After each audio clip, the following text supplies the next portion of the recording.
가족은 피로 이어져 있지만 때로는 그 피가 가장 날카로운 칼이 되기도 합니다. 부모님의 마지막 유언은 단 하나였습니다.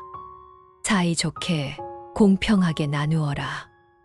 하지만 남겨진 건 사랑이 아닌 욕심과 불신이었습니다. 명절 밥상에서 시작된 갈등은 결국 재판정에서 끝을 향해 달려갑니다. 70대 어머니가 겪은 이 눈물의 사연, 지금 시작합니다. 이야기를 시작하기 전 구독과 좋아요, 알림 설정을 눌러주세요. 저희에겐 큰 힘이 됩니다. 사건 1, 부모님의 마지막 말씀. 산소 탱크의 규칙적인 쉬익 소리가 병실의 시계 소리와 겹쳐 들렸다. 벽걸이 시계는 오후 4시를 지나고 있었고 겨울해는 이미 노을의 색을 띠고 창문틀 위로 주황빛을 부렸다. 아버지는 반쯤 감긴 눈으로 천장을 보다가 고개를 아주 작게 내 쪽으로 돌렸다. 입술이 마른 종이처럼 갈라져 있었다. 영자야.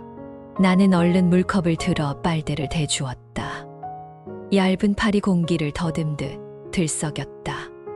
아버지가 물을 조금 넘기고 나서 숨을 고르더니 내 손을 더듬어 잡았다. 마디가 굵고 뼈가 만져지는 손. 평생 밭을 일구고 장마철 군부를 지피던 손. 그 손이 내 손등을 문지르며 아주 천천히 말했다. 야, 네 형제들 사이 좋게 살아야 하는디 아버지가 못 챙겨서. 말끝이 허공에 흩어지자 곁에 서 있던 간호사가 조용히 고개를 끄덕였다. 나는 대답 대신 손을 더 꽉 잡았다. 말이 나오면 울음이 먼저 터질 것 같았다. 문이 열리고 큰오빠가 들어왔다. 두꺼운 패딩에 지퍼를 대충 올린 채 숨을 조금 몰아쉬었다. 뒤이어 작은 언니와 막내 동생이 들어왔고 마지막으로 지방에서 올라온 둘째 오빠가 늦게 도착했다. 다들 병실에 들어서며 같은 방식으로 눈을 깜빡였다.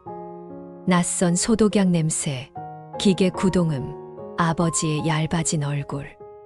그 앞에서 우리 형제자매는 30해 전으로 되돌아간 듯했다. 각자의 삶과 말투, 직업과 사정이 다 붙어있는 어른의 얼굴이면서도 마음 속 깊은 곳에선 아직도 아버지에게 야단을 맞을 수 있는 아이였다.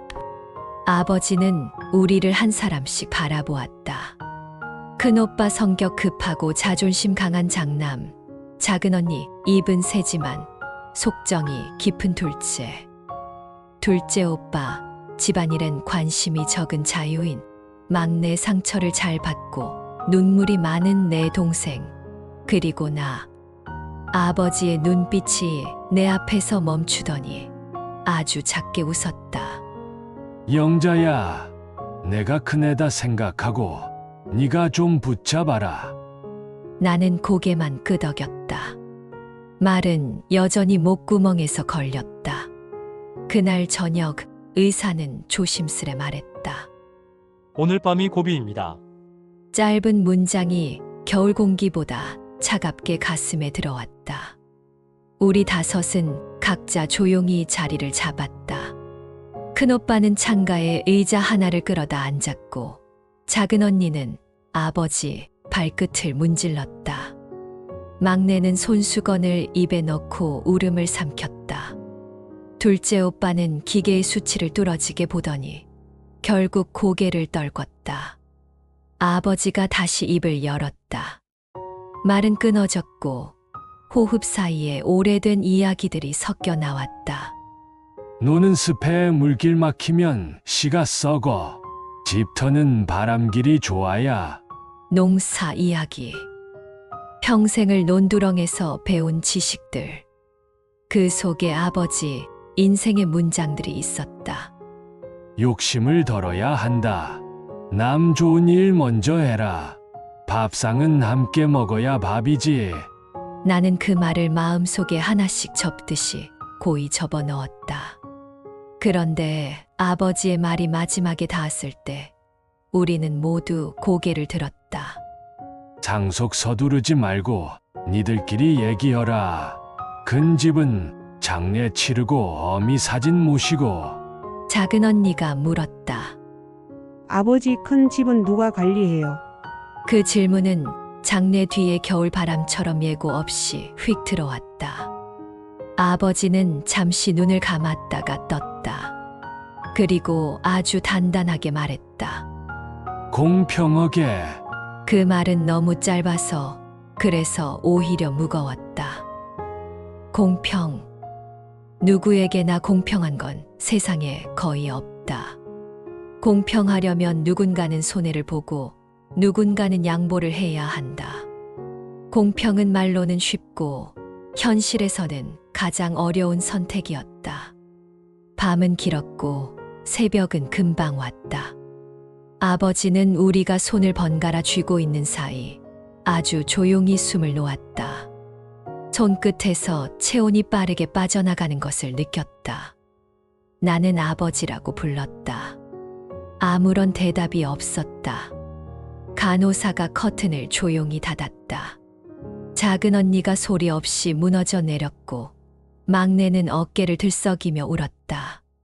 큰 오빠는 입술을 악물고 기침을 했다. 둘째 오빠는 창문 바깥으로 고개를 돌렸다. 병실의 모든 소리가 잠깐 멈추었다가 다시 세상으로 돌아왔다. 장례는 눈송이가 소복이 쌓인 이틀 동안 치러졌다. 마을 사람들은 고생 많으셨네라고 말했다. 빈소에서 우리는 번갈아 조문객을 맞았다. 장복의 허리끈이 자꾸 풀어져 나는 오핀으로 다시 고정해야 했다. 절을 하고 일어나며 허리를 펴려니 뻐근했지만 그 고통은 내 것이어서 오히려 마음이 편했다. 명확한 통증은 감정의 어지러움보다 낫다. 사무제를 마치고 상복을 벗기 전에 작은 언니가 말을 꺼냈다. 부모님 집은 어쩌지? 겨울이라도 관리해야지. 큰 오빠가 바로 받았다. 일단 내가 열쇠 갖고 있으니 당분간은 내가 관리할게. 말투는 평정했지만 나는 그 안에 감춰진 당연함을 보았다. 장남이라는 오랜 세월 한국 집안을 지배해온 이름표. 둘째 오빠가 아무렇지도 않게 그래, 형이 알아서 해라고 하자 막내의 눈동자가 아주 작게 흔들렸다. 작은 언니는 입술을 깨물더니 나를 힐끗 보았다. 영자야, 네 생각은? 그 눈빛을 나는 외면하지 못했다. 잠깐만, 내가 말했다. 아버지 말씀 기억하지? 공평하게 하라고 하셨어. 침묵이 돌았다. 나는 숨을 한 번 길게 내쉬고 말을 더 이었다. 열쇠는 우리 다섯이 하나씩 복사해서 갖고 관리도 돌아가면서 하자. 연로한 어머니 사진 모시는 문제도 제사도 순번을 정하고 돈 들어가는 건 다섯이 균등하게 내자. 큰 오빠의 표정이 변했다. 네가 모르는 소리를 한다. 집이란 건 한 사람이 책임지고 관리해야 되는 거야. 돌아가면서 하면 일이 산으로 간다. 둘째 오빠가 거들었다. 형 말이 맞지. 나도 신경 쓸 여력이 없어. 작은 언니가 낮게 쏘아붙였다. 여력은 없는데 지분은 있지? 막내가 언니들, 제발. 하고 말렸지만 이미 우리는 평소에 숨겨두던 말들을 꺼낼 준비를 마친 얼굴이었다. 나는 손바닥을 펴서 상 위에 올려놓았다. 오빠, 내 말은 형이 책임지지 말란 뜻이 아니야. 같이 책임지자는 거야. 아버지가 공평하라 하셨잖아. 큰 오빠가 내 눈을 오래 들여다보았다. 그 눈빛은 예전에 그것과 닮아 있었다. 내가 중학생 때 교복 앞섭 단추를 잃어버리고 돌아왔을 때 네가 챙겼어야지 하며 인상을 썼던 그 눈. 집안의 맞이는 늘 실수를 용납하지 않는 자리였다. 장례를 마치고 일주일 뒤 등기부등본과 은행 관련 서류가 집으로 도착했다. 우체국 등기봉투를 열어 서류를 펼쳤을 때 종이에서 활자가 튕겨나오는 듯 핑 도는 느낌이 들었다. 소유자 부이상제 상속인 장남 이재성, 차남 이재권, 장녀 이순희, 차녀 이영자, 삼녀 이혜순.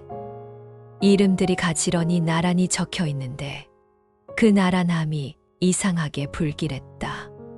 공평함이라는 활자가 서류 위에서 너무도 말끔했다. 실제로는 그 말끔함이 우리 사이의 울퉁불퉁함을 덮고 있을 뿐이었다. 저녁에 큰오빠에게서 전화가 왔다. 상대적으로 평온한 목소리였다. 영자야, 이번 주말에 다 모이자. 집 정리할 것도 있고 논도 봐야 하고 세금 문제도 알아봐야지. 내가 변호사 아는 사람 불러놨어. 나는 잠시 침묵했다. 오빠, 변호사. 벌써 오빠는 낮게 웃었다. 이왕 할 거면 제대로 하자. 나중에 문제 생기면 골치 아프니까. 전화를 끊고 한참을 앉아 있었다. 제대로 그 말의 뜻을 나는 잘 안다. 서류로, 도장으로, 도표로. 깔끔하고 분명하게. 그런데 이상하게도 아버지가 병상에서 내 손을 잡고 말했던 공평하게가 자꾸 서류의 잉크와 다른 색으로 떠올랐다. 조금 따뜻하고 약간 번지는 색. 주말에 모두 모였다. 아버지 집은 아직 훈기가 남아 있었다. 골목의 가로수는 마른 가지를 흔들고 있었고 대문 앞엔 누군가 두고 간 국화꽃이 있었다. 현관문을 열자 작은 언니가 먼저 신발을 벗었다. 먼지 냄새 난다. 환기부터 하자. 막내가 욕실로 가서 걸레를 찾았다. 둘째 오빠는 마당 두레박을 올려 물을 받고 나는 부엌 쪽 세실을 열었다. 큰오빠는 안방으로 들어가 장롱을 열어보더니 서랍에서 도장함을 꺼냈다. 이건 내가 보관하고 있을게. 그 말에 작은 언니가 몸을 돌렸다. 왜 형이? 우리도 같이 보자. 오빠가 짧게 말했다. 이 집은 내가 관리한다 했으니까. 언니가 말끝을 올리려는 순간 나는 서랍 다른 칸에서 작은 상자를 하나 꺼냈다. 아버지가 아끼던 수첩과 오래된 사진들이 들어있었다. 사진 속에서 젊은 아버지가 논두렁에 서 있었다. 그 옆에 어린 우리 다섯이 줄줄이 서 있었다. 해가 뜨거웠는지 모두 눈을 가늘게 뜨고 얼굴을 찡그렸다. 그 사진을 작은 언니에게 건넸다. 우리 이때 기억나? 언니가 웃으며 말했다. 그때 형이 물에 빠져서 울었잖아. 막내가 덧붙였다. 그때 언니가 업어줬지. 큰오빠가 쓸데없는 소리 그만하고 중요한 것부터 하자. 했다. 사진 위에 그의 그림자가 드리웠다. 점심을 대충 먹고 변호사가 도착했다. 말수가 적고 서류를 꿰뚫어보는 눈빛이었다. 그는 조목조목 설명했다. 상속 지분, 세금, 절차, 협의. 형제간 합의가 최우선입니다. 문서로 남기십시오. 깔끔한 말. 누군가에게는 안심이었고 누군가에게는 경계였다. 나는 그의 말과 아버지의 말을 한 페이지에 적어놓고 왼쪽과 오른쪽을 번갈아 보았다. 문서의 언어와 가족의 언어는 닮은 듯 달랐다. 한쪽은 정확하고 다른 한쪽은 미묘했다. 정확함은 분쟁을 줄이지만 미묘함은 마음을 지킨다. 둘 다 필요했다. 그러나 우리는 벌써 어느 쪽으로 기울고 있었다. 회의는 길어졌다. 큰오빠는 집과 논의 관리권을 자신이 가져야 한다고 주장했다. 내가 여기 살고 내가 제일 자주 올 수 있어. 둘째 오빠는 나야 멀리 있으니 형이 하면 편하지. 라며 곧장 동의했다. 작은 언니가 고개를 흔들었다. 형이 관리하면 결국 형 마음대로 될 게 뻔해. 우리가 몰랐던 일들 그동안 얼마나 많았는데. 막내는 조심스럽게 내 쪽을 보았다. 나는 손바닥에 땀이 났다. 아버지의 부탁 내가 좀 붙잡아라. 붙잡는다는 건 무엇일까? 누군가의 손목을 꽉 잡는 일. 아니면 상황이 흘러가지 않게 넓은 그물을 펴는 일? 관리권은 돌아가면서 하자. 내가 말했다. 분기마다 혹은 반기마다 통장도 공동 명의로 새로 만들고 지출은 단톡방에 공유하자. 누구 한 사람만 책임지게 하지 말자. 작은 언니가 크게 고개를 끄덕였다. 막내도 안도의 숨을 쉬었다. 큰 오빠의 입이 얇아졌다. 그걸 어떻게 돌아가면서 하냐. 일이라는 건 일관성이 있어야 하고 문제 생기면 누가 책임지냐. 결국 한 사람 책임져야 돼. 나는 양손을 펼쳤다. 그러면 형이 책임지되 보고는 반드시 하자. 지출과 수입, 결정 사항은 메일과 단톡방에 공유. 집 처분 같은 중대 사안은 반드시 5명 전원 동의해. 오빠도 편하고 우리도 안심이야. 짧은 침묵 끝에 변호사가 말했다. 그 방안이 가장 분쟁을 줄입니다. 큰오빠의 표정이 아주 조금 풀렸다. 그래. 일단 그렇게 합의하자. 사인할 서류를 정리하려는 순간 둘째 오빠가 툭 던지듯 말했다. 근데 너는 솔직히 가치가 별로 없어. 집이 핵심이지. 집은 형이 나중에 살아야 하니까. 작은 언니가 버럭 소리를 질렀다. 그 얘기를 지금 왜 해? 아직 상속 절차도 안 끝났는데 벌써 누가 살 거 얘기야? 막내가 얼굴이 하얘졌다. 변호사가 차근차근 하시죠. 했지만 이미 말은 입 밖으로 나왔고 말은 칼처럼 되돌아가지 않았다. 회의가 끝난 뒤 해가 기울었다. 각자 코트를 걸치고 현관 앞에 섰다. 나는 열쇠 5개를 작은 지퍼백에 담아 하나씩 나눠주었다. 큰오빠가 열쇠를 집어들며 말했다. 내가 주로 갖고 있을게. 니들은 비상용으로만 써. 작은 언니가 대꾸했다. 다 똑같은 사람들인데 비상용이 어딨어? 둘째 오빠는 아이, 또 시작이네 하고. 한숨을 쉬었다. 막내는 그만해. 라며 둘 사이에 섰다.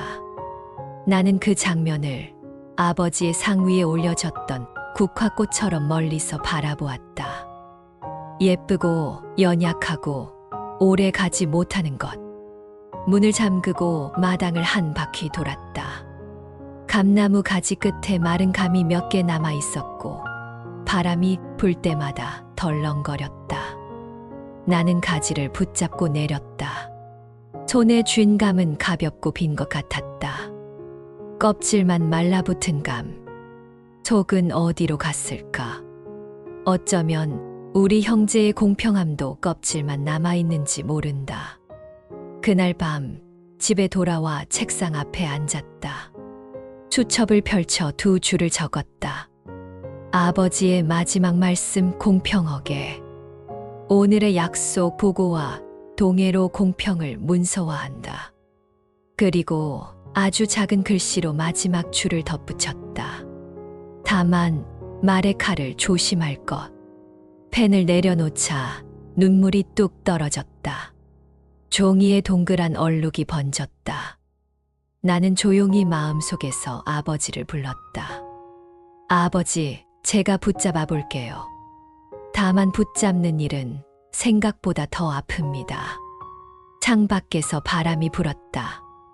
낡은 유리창이 작게 떨렸다. 나는 등을 기대고 눈을 감았다.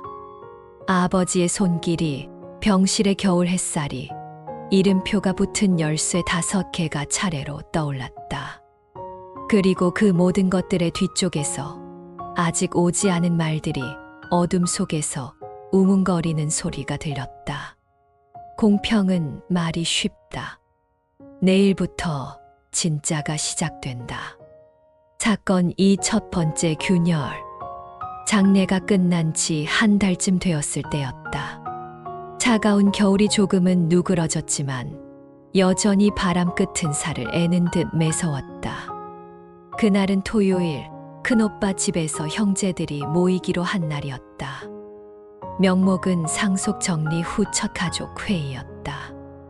나는 아침 일찍 일어나 무릎 보호대를 차고 두툼한 코트를 걸쳤다. 버스 창문에는 김이 서려 있었고 손가락으로 그 김을 문질러 밖을 내다봤다. 아버지가 돌아가신 지도 벌써 한 달. 그러나 내 마음속 시간은 아직도 병실 한쪽에 멈춰 있었다. 큰오빠 집에 도착했을 때 이미 작은 언니와 막내가 와 있었다. 둘은 부엌에서 차를 마시며 나를 반겼다. 작은 언니가 속삭였다. 오늘 분위기 왠지 심상치 않아. 나는 고개를 끄덕이며 말했다. 그래도 다 같이 모여 얘기하는 게 낫지. 잠시 뒤 둘째 오빠가 들어왔다. 자유로운 영혼처럼 보이던 그는 이번엔 정장을 입고 있었다. 평소의 그가 아니었다. 손에 들린 가죽 서류 가방이 유난히 눈에 띄었다. 그리고 마지막으로 큰오빠가 등장했다. 그는 두툼한 서류철을 들고 있었다. 식탁 위에 그것을 탁 소리나게 내려놓았다. 우리는 모두 무심코 그 서류철을 바라봤다. 큰오빠가 목을 가다듬으며 말했다. 오늘은 변호사 없이 우리끼리 정리 좀 해보자. 우선 부모님 집. 지가가 지금은 2억이 조금 넘는데 관리 비용이 매달 나간다. 내가 계속 관리하고 있으니 이번 기회에 내 앞으로 정리하는 게 어때? 작은 언니가 눈을 치켜떴다. 뭐라고? 벌써부터 정리라니? 아버지 돌아가신 지 얼마나 됐다고? 막내도 옆에서 거들었다. 맞아. 아직 사리도 다 못 묻혔는데 집을 벌써 형 앞으로? 너무 빠른 거 아냐? 큰오빠가 인상을 썼다. 너희가 뭘 알아? 집은 관리가 필요해. 지금도 보일러가 낡아서 수리해야 하는데 그 돈 다 내가 내고 있어. 매달 돈 들어가는 건 생각 안 하냐? 그 순간 둘째 오빠가 입을 열었다. 형, 말도 맞아. 내가 멀리 살아서 자주 못 오는데 형이 맞는 게 합리적이지. 그리고 솔직히 말해서 나도 돈 보탤 형편이 안 돼. 각자 지분은 있으니 나중에 정산하면 되지. 그 말에 작은 언니가 벌떡 일어섰다. 그래, 결국 돈 얘기잖아. 형이 관리하면서 마음대로 하다가 나중에 정산이니 뭐니 핑계대는 거 우리도 다 알아. 막내가 다급히 팔을 잡았다. 언니, 진정해. 그러나 작은 언니의 목소리는 이미 거실 가득 울렸다. 나는 조심스레 말을 보탰다. 오빠, 아버지 말씀 기억하지? 공평하게 하라고 하셨잖아. 관리비를 형이 냈으면 영수증 첨부해서 우리 5이 균등 분담하면 돼. 집 소유권을 형 앞으로 돌리는 건 너무 섣부른 결정 같아. 큰오빠의 눈빛이 나를 향했다. 그 눈엔 피곤함과 서운함이 뒤섞여 있었다. 영자야, 너도 알잖아. 5이서 무슨 결정을 같이 하겠어. 결국 책임질 사람 하나 있어야 하는 거야. 나도 내 시간과 돈을 쓰고 있는데 그럼 내 몫도 인정해줘야지. 순간 가슴이 철렁 내려앉았다. 아버지가 손을 꼭 잡으며 했던 말, 내가 좀 붙잡아라. 그 부탁이 귓가에서 울렸다. 그런데 붙잡는 건 생각보다 쉽지 않았다. 붙잡으려 하면 더 크게 터져버린다. 점심은 김치찌개였다. 김이 모락모락 올라오는데 젓가락이 거의 움직이지 않았다. 작은 언니는 입술을 깨물고 국물만 휘젓고 있었고 둘째 오빠는 핸드폰만 내려다봤다. 막내는 눈치 보며 밥알만 집어먹었다. 큰오빠는 말없이 국에 밥을 말았다. 나는 그 침묵이 너무 무거워 억지로 웃으며 말했다. 우리 예전처럼 밥 한 끼 하면서 웃으면 안 될까? 그러나 대답은 돌아오지 않았다. 밥상 위엔 따끈한 김 대신 식어가는 공기만 남아 있었다. 그날 집으로 돌아오는 길, 나는 버스 창문에 이 말을 기댔다. 차창 밖엔 겨울 햇살이 비치고 있었지만 내 마음속은 어둡고 차가웠다. 손에 꼭 쥔 가죽 장갑 안에서 손바닥에 땀이 배어 나왔다. 아버지, 저는 정말 붙잡아 보려고 했어요. 그런데 붙잡는 순간 오히려 손가락 사이로 빠져나가는 것 같아요. 버스는 흔들렸고 나는 눈을 감았다. 균열은 아직 작았지만 그 작은 금이 깊어져 갈 것을 예감할 수 있었다. 그리고 그 금이 결국 우리 가족을 무너뜨릴지도 모른다. 사건 3 불편한 모임. 설 명절. 마당에 쌓인 눈은 이미 반쯤 녹아 질척거렸고 동네 골목은 차례상 장만하려는 사람들로 북적였다. 대문 앞에 서자 낡은 부모님 집이 다시 눈에 들어왔다. 불과 몇 달 전까지만 해도 아버지가 앉아 계시던 마루가 이제는 텅 비어 있었다. 나는 작은 언니와 함께 안으로 들어섰다. 현관에선 이미 된장국 냄새와 전 부치는 냄새가 섞여 퍼졌다. 막내가 부엌에서 부지런히 뒤집개를 들고 있었다. 언니 왔어? 전이 자꾸 타네. 엄마가 했을 땐 이렇게 안 됐는데. 막내의 목소리 끝이 살짝 떨렸다. 그 말이 괜히 가슴을 찔렀다. 조금 뒤 큰오빠, 내외와 둘째 오빠가 도착했다. 모두 겉으로는 평온한 듯했지만 각자의 눈빛엔 뭔가 날카로운 기운이 숨어 있었다. 나는 느꼈다. 오늘 이 자리는 명절 모임이자 또 다른 전쟁터가 될 수 있다는 것을. 식탁에 차례차례 음식이 올려졌다. 잡채, 동그랑땡, 갈비찜, 식은 나물들. 전의 기름 냄새가 방 안 가득 번졌다. 우리는 아버지 영정 앞에 절을 하고 잔을 올린 뒤 자리에 앉았다. 큰오빠가 젓가락을 들며 말했다. 다들 바쁜데 이렇게 모이니까 좋네. 근데 집 문제는 이제 정리해야 하지 않겠냐? 순간 공기가 멎었다. 작은 언니의 젓가락이 딱 소리를 내며 식탁에 내려앉았다. 형, 오늘이 무슨 날인지 알아? 설날 아니야? 부모님 생각하면서 밥 먹는 날에 또 그 얘길 꺼내? 둘째 오빠가 중얼거리듯 말했다.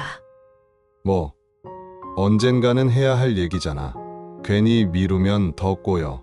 막내가 재빨리 웃으며 중재하려 했다.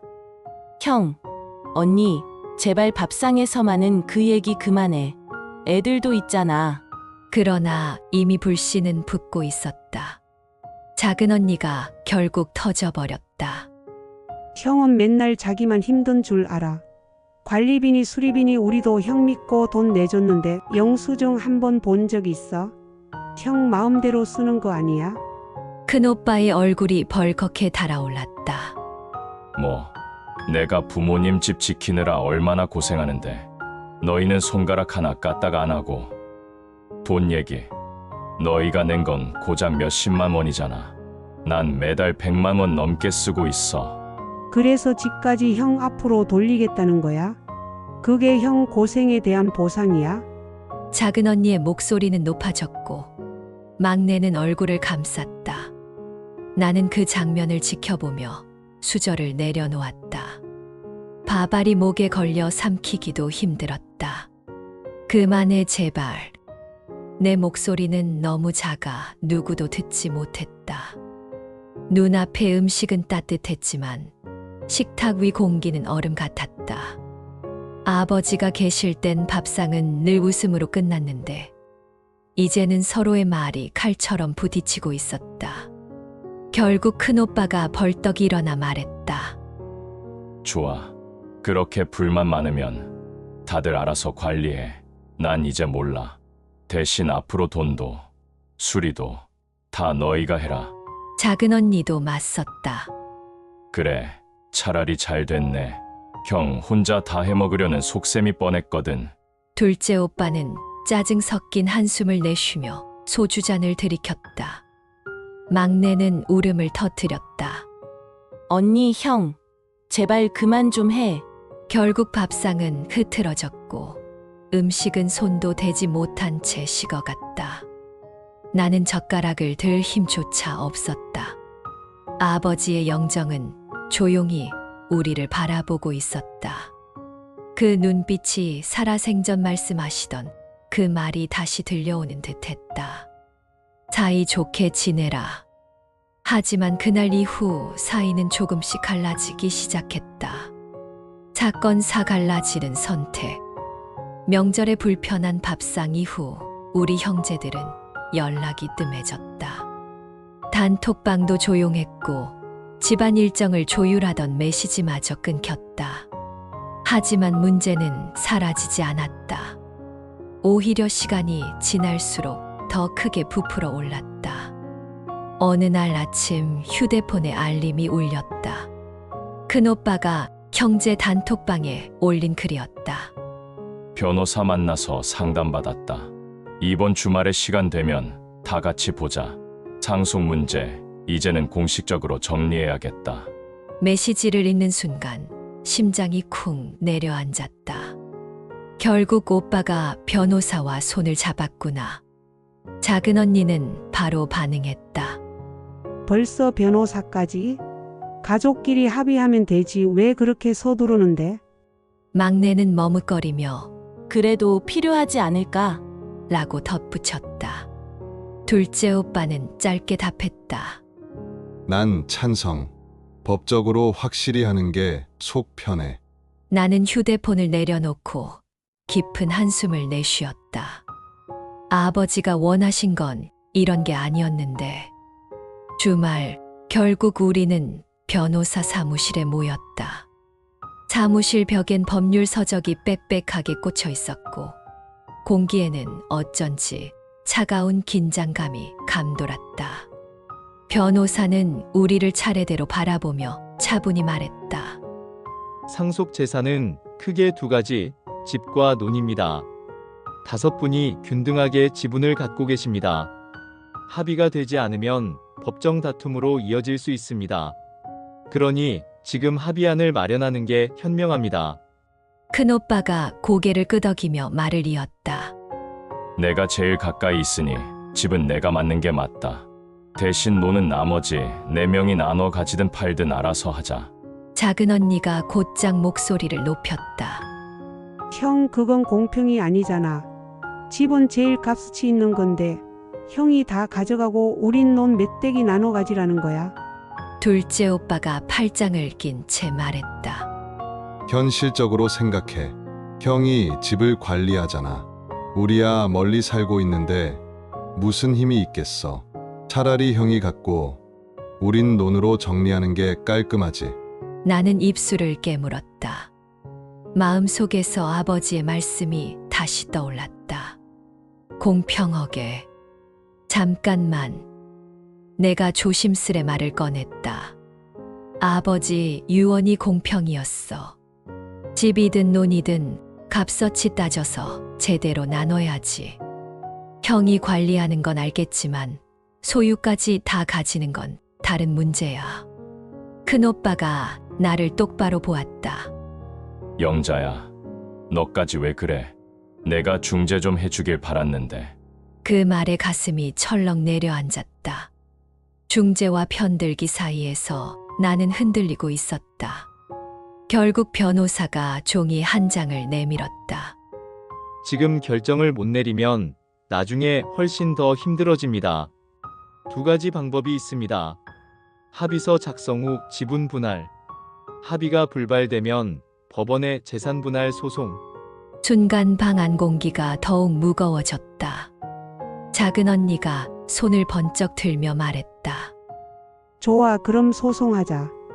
차라리 법원에서 판결받아. 형이 욕심내는 거 못 참겠어. 큰오빠 얼굴이 굳어졌다. 그래, 나도 좋다. 소송이면 소송이지. 둘째 오빠는 어깨를 으쓱하며 난 상관없어. 어떻게든 정리되면 돼. 라고 했다. 막내는 두 손을 모아쥐며 떨리는 목소리로 말했다. 언니, 형 제발. 부모님 생각 좀 해. 우리 이렇게까지 해야 돼. 그러나 이미 선택은 끝났다. 우리 형제는 더 이상 한 배를 탄 가족이 아니라 서로를 향해 칼을 겨눈 상대방이 되어 있었다. 집으로 돌아오는 길, 나는 깊은 회색 하늘을 올려다봤다. 눈발이 흩날렸지만 그 차가움이 오히려 마음을 달래주었다. 아버지 붙잡으라 하셨죠.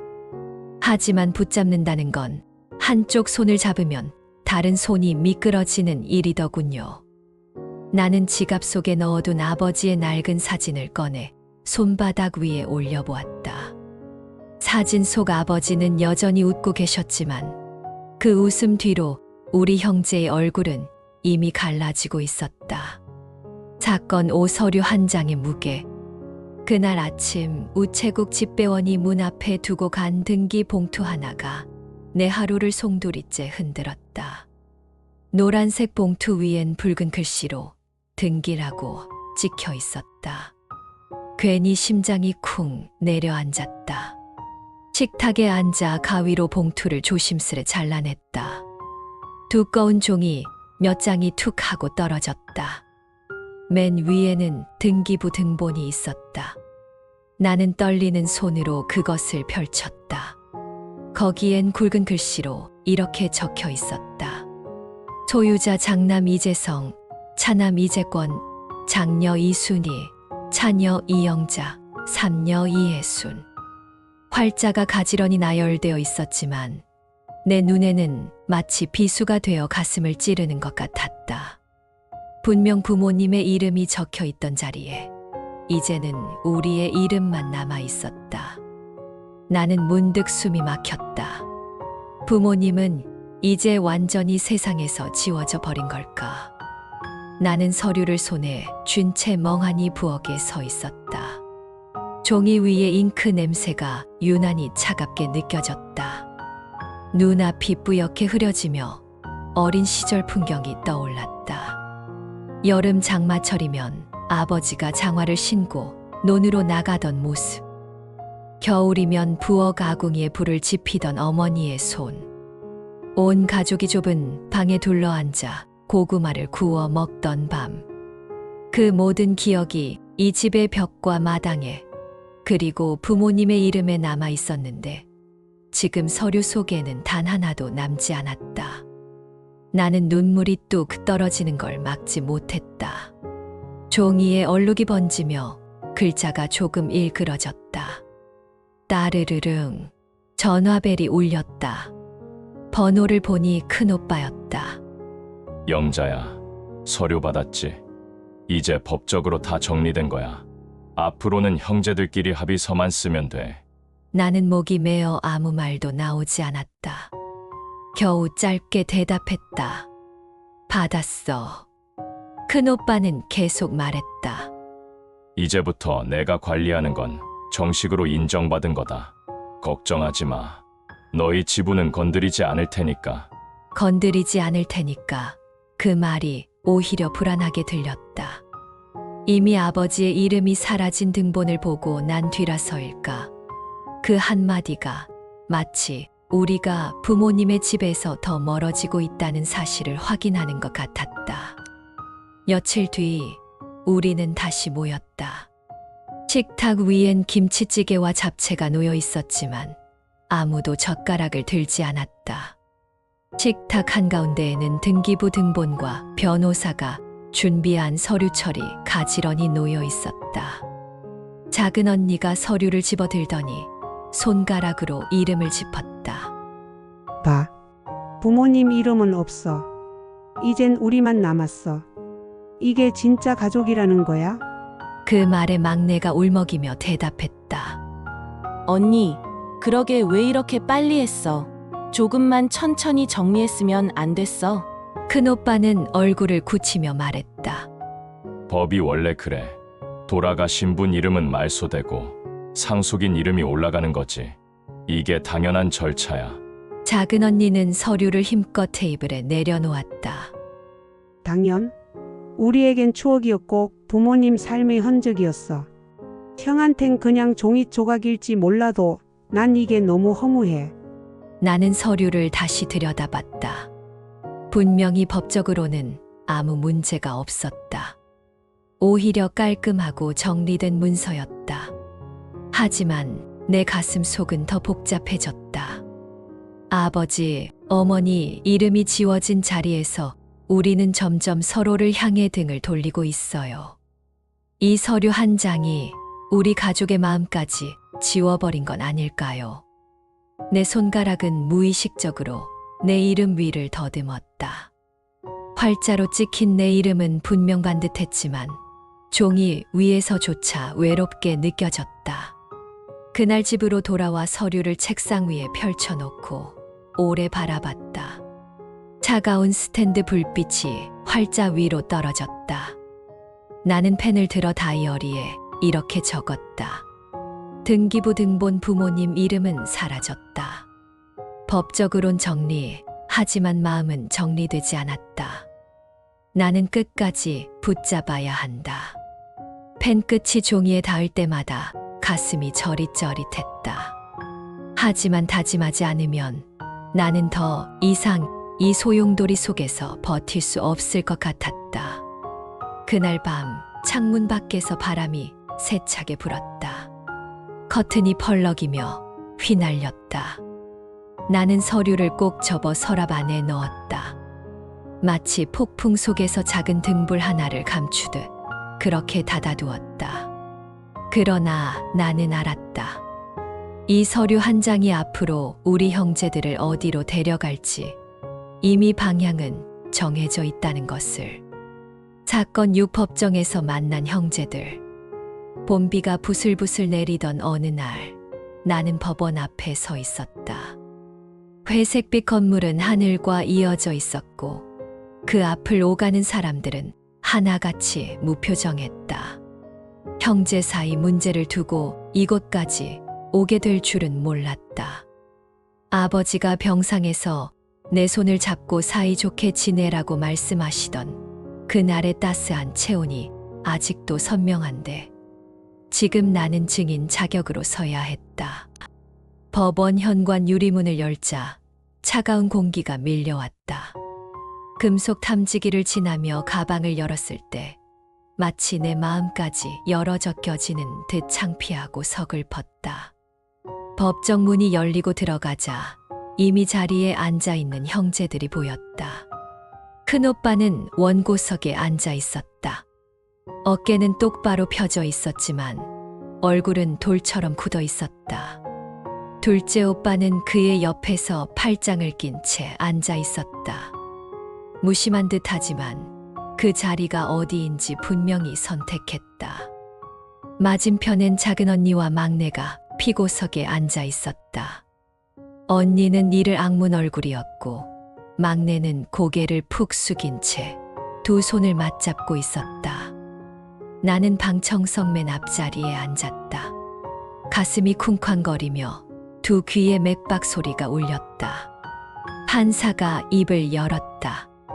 목소리는 담백했지만 그 담백함이 오히려 우리 사이의 모든 감정을 드러내는 것 같았다. 사건 번호 -다일만 9538 원고 장남 이재성 외1인 피고 장녀 이순희 외2인 상속 재산분할 청구의 건. 나는 눈을 감았다 뜨며 현실을 다시 확인했다. 가족이 이제는 서로를 고소한 원고와 피고가 되어 있었다. 큰오빠의 변호사가 먼저 일어나 서류를 내밀며 말했다. 원고 측은 피상속인 소유의 주택을 원고 장남이 단독 관리해 왔습니다. 피고 측은 이에 기여하지 않았고 오히려 관리에 협조하지 않았습니다. 따라서 원고 측이 주택을 상속받는 것이 합리적입니다. 작은 언니가 벌떡 일어나 소리쳤다.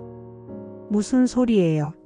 형이 독단적으로 굴었지 우리가 협조를 안 한 게 아니에요. 부모님은 분명히 공평하게 나누라고 하셨어요. 판사가 언성을 낮추라며 제지했지만 이미 공기엔 긴장이 가득했다.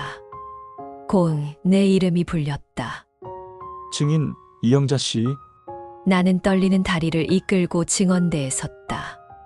목이 타들어가는 것 같았다. 판사가 물었다. 피상속인의 생전 의사에 대해 알고 계신 바를 말씀하십시오. 나는 마른 입술을 달싹였다. 아버지는 마지막 순간에 분명히 말씀하셨습니다. 공평하게 나누어라. 형제끼리 사이좋게 지내라 하셨습니다. 저는 그 말씀이 아직도 귓가에 남아 있습니다. 눈물이 차올라 목소리가 흔들렸다. 방청석 어딘가에서 막내의 흐느낌이 들렸다. 그러나 원고석에 앉은 큰오빠는 고개를 숙인 채 눈을 감고 있었다. 재판이 이어지며 작은 언니는 영수증 뭉치를 내밀었다. 형이 관리비를 자기 맘대로 썼다는 증거예요. 우리에게 공유한 적도 없었어요. 큰오빠는 목소리를 높였다. 내가 그동안 고생한 건 왜 말 안 해? 내가 없었으면 집은 벌써 무너졌을 거야. 둘째 오빠가 한숨을 쉬며 중얼거렸다. 결국 다 돈 얘기잖아. 그 한마디가 더 큰 싸움의 불씨가 되었다. 작은 언니가 그래 돈 얘기야. 근데 그 돈이 부모님 땀으로 만들어진 거라서 더 아픈 거지. 라고 맞받았다. 몇 시간의 공방 끝에 판사는 판결을 연기하며 말했다. 양측은 감정 싸움이 아닌 합리적 협의를 하시기 바랍니다. 다음 기일에 다시 심리하겠습니다. 망치가 내려치는 소리와 함께 재판은 끝났다. 그러나 내 가슴 속 싸움은 더 격렬해졌다. 법정 밖으로 나오자 형제들은 서로 눈도 마주치지 않았다. 같은 피를 나눈 사람들이, 같은 부모님 무덤에 절하던 사람들이 이제는 서로를 상대방이라 부르며 등을 돌렸다. 나는 법원 계단에 앉아 비에 젖은 하늘을 올려다봤다. 아버지 붙잡으라 하셨죠. 그런데 이젠 붙잡으려 해도 서로가 서로의 손을 뿌리치고 있습니다. 공평은 어디로 갔을까요? 남은 건 서류와 분노뿐이에요. 눈물이 뜨겁게 흘러내렸다. 빗물과 섞여 얼굴을 타고 흘렀다. 나는 그날 처음으로 깨달았다. 가족은 법정에 들어서는 순간 이미 가족이 아니게 된다는 것을. 사건 7 갈라진 집안. 재판이 이어지던 해 추석이 다가왔다. 예전 같으면 부모님 집 마당은 이미 북적였을 것이다. 고소한 전 냄새, 아이들 웃음소리, 형제들이 술잔을 기울이며 떠드는 소리. 그러나 올해는 달랐다. 마당은 적막했고 현관문은 굳게 잠겨 있었다. 그 집을 관리하겠다던 큰오빠조차 이날만큼은 찾아오지 않았다. 나는 홀로 대문 앞에 서 있었다. 바람이 스산하게 불어 낙엽이 굴러다녔다. 아버지, 어머니 올해 추석상은 비어버렸습니다. 형제 단톡방은 이미 오래전부터 멈췄다. 메시지 창의 마지막으로 남은 글은 몇 달 전 둘째 오빠가 쓴 짧은 문장이었다. 판사 말대로 하자. 난 더 얘기 안 하겠다. 그 뒤로 아무도 대답하지 않았다. 명절을 앞두고도 안부를 묻는 사람은 없었다. 작은 언니에게 전화를 걸어봤지만 신호만 가다 끊겼다. 막내는 받긴 했으나 울먹이는 목소리로 말했다. 언니, 나도 힘들어. 지금은 목소리 듣는 것도 벅차. 나는 더 이상 말을 잇지 못했다. 전화를 끊고 난 뒤 한참을 멍하니 앉아 있었다. 추석 당일 나는 내 손으로 차례상을 차렸다. 밥상 위에 나물과 전 몇 가지를 올려놓고 부모님 명정 앞에 절했다. 그러나 상은 너무도 커 보였다. 아버지와 어머니가 계셨을 땐 항상 가득 차던 자리였는데 이제는 음식이 몇 개 놓였을 뿐이고 주변은 텅 비어 있었다.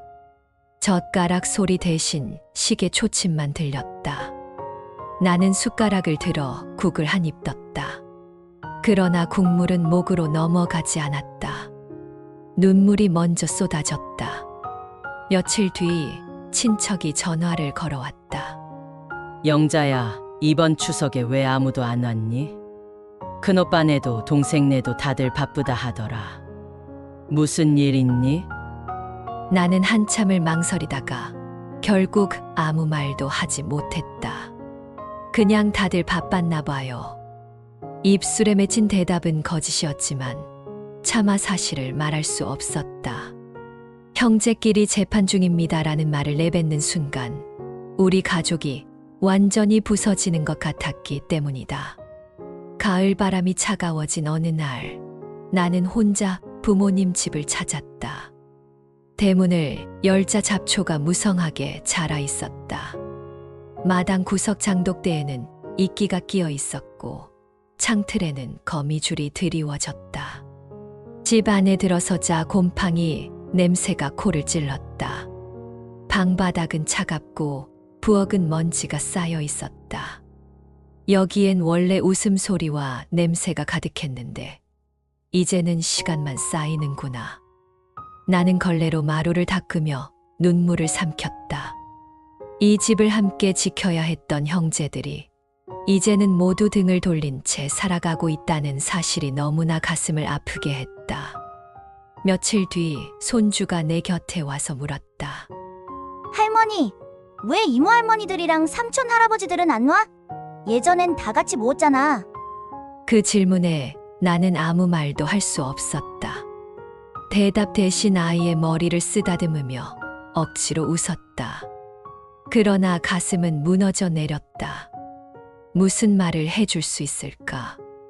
가족이 욕심 때문에 갈라졌다고? 아니면 서로 미워서 안 본다고? 아무리 생각해도 손주 앞에서 꺼낼 수 없는 이야기였다.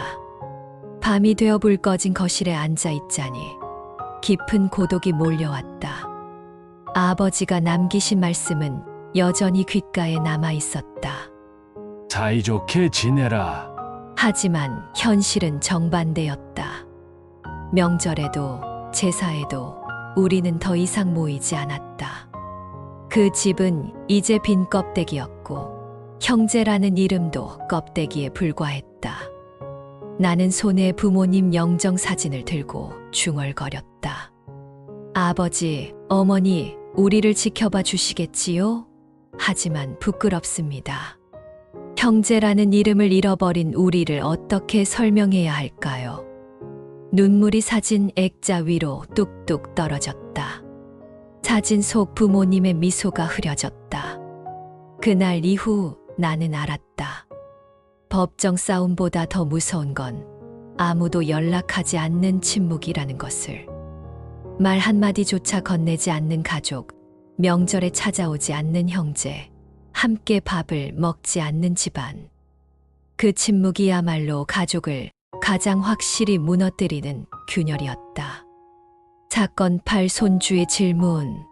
늦가을에 햇살이 창문 틈으로 스며들어 거실 바닥에 길게 그림자를 드리웠다. 따뜻해야 할 빛은 왠지 낯설고 쓸쓸하게만 느껴졌다. 나는 소파에 앉아 바느질을 하고 있었다. 낡은 손주 점퍼에 구멍을 꿰매고 있는데 실이 자꾸 엉켜 잘 들어가지 않았다. 그때 손주가 숙제를 하다 말고 내 곁으로 다가왔다. 눈망울은 맑았고 목소리는 망설임이 섞여 있었다. 할머니, 왜 이모 할머니들이랑 삼촌 할아버지들은 안 와? 순간 내 바늘 끝이 덜컥 멈췄다. 실이 바늘 귀에 걸린 채 엉켜버렸다. 작년엔 다 같이 모였잖아.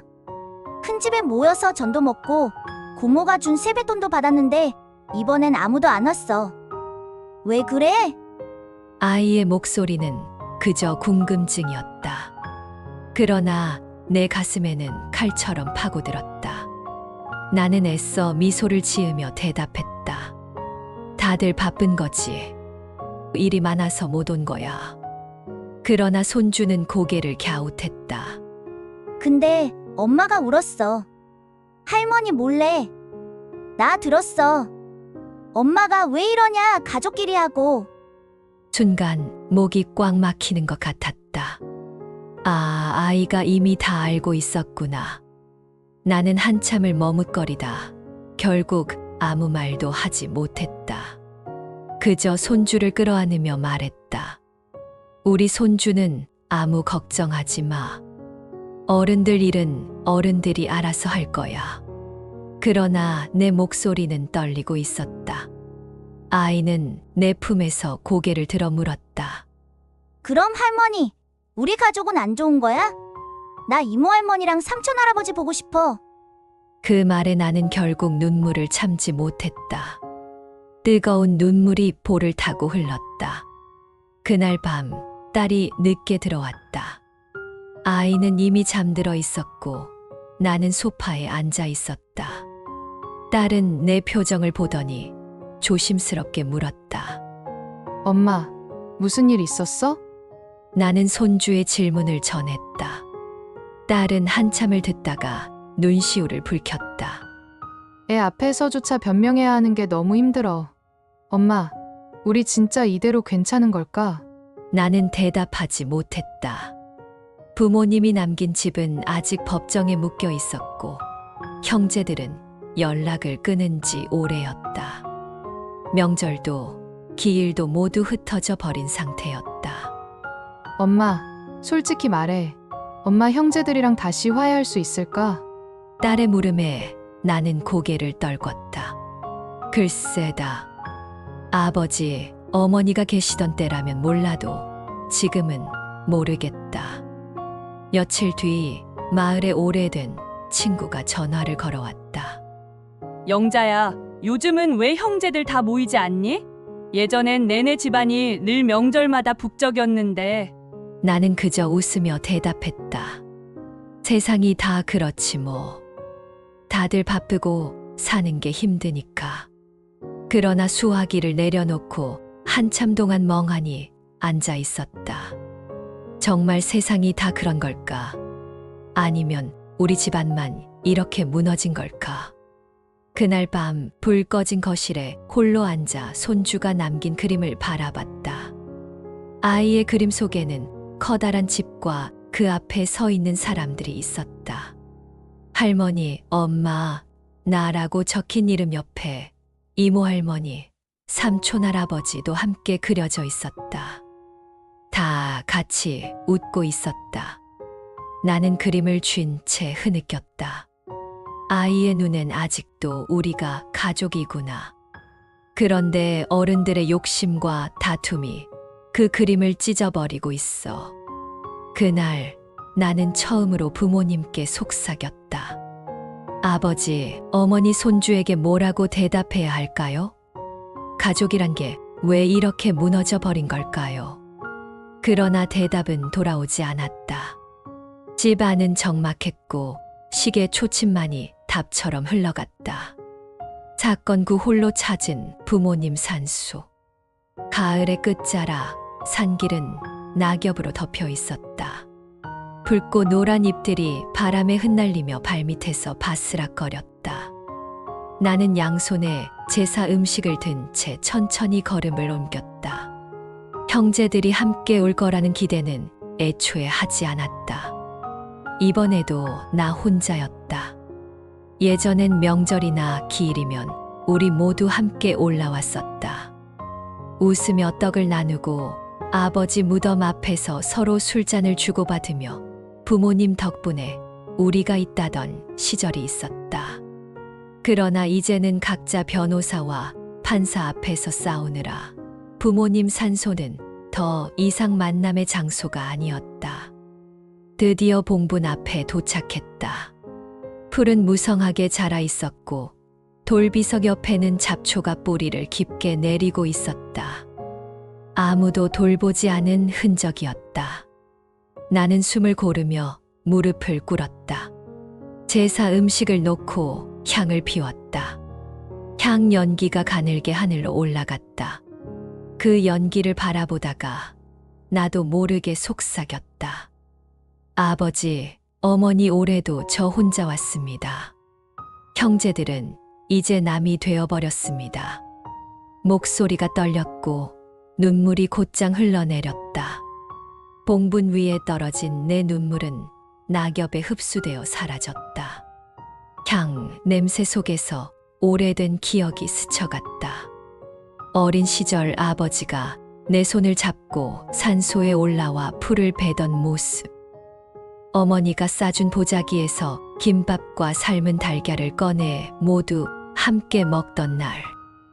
형제들이 장난치며 뛰놀다 아버지한테 혼나던 순간들. 그 기억들이 파도처럼 몰려왔다. 그런데 지금은 나 혼자였다. 웃음소리 대신 바람 소리만 맴돌았다. 나는 봉분을 꼭 껴안았다. 차갑고 거친 흙의 감촉이 팔에 전해졌다. 아버지, 어머니 왜 이렇게 돼버린 걸까요? 왜 형제들이 서로 칼을 겨누는 사이가 되어버린 걸까요? 제가 붙잡아야 했는데 결국 붙잡지 못했습니다. 목이 메어 말끝이 끊겼다. 울음이 터져 나왔다. 흙냄새와 향냄새가 뒤섞여 코끝을 찔렀다. 부디 하늘에서라도 우리를 화해시켜 주세요, 제발. 그러나 산은 아무 대답도 하지 않았다. 바람만이 봉분 위에 떨어진 낙엽을 굴리고 있었다. 나는 작은 술잔을 꺼내 술을 따랐다. 큰 오빠 잔, 둘째 오빠 잔, 언니 잔, 막내 잔.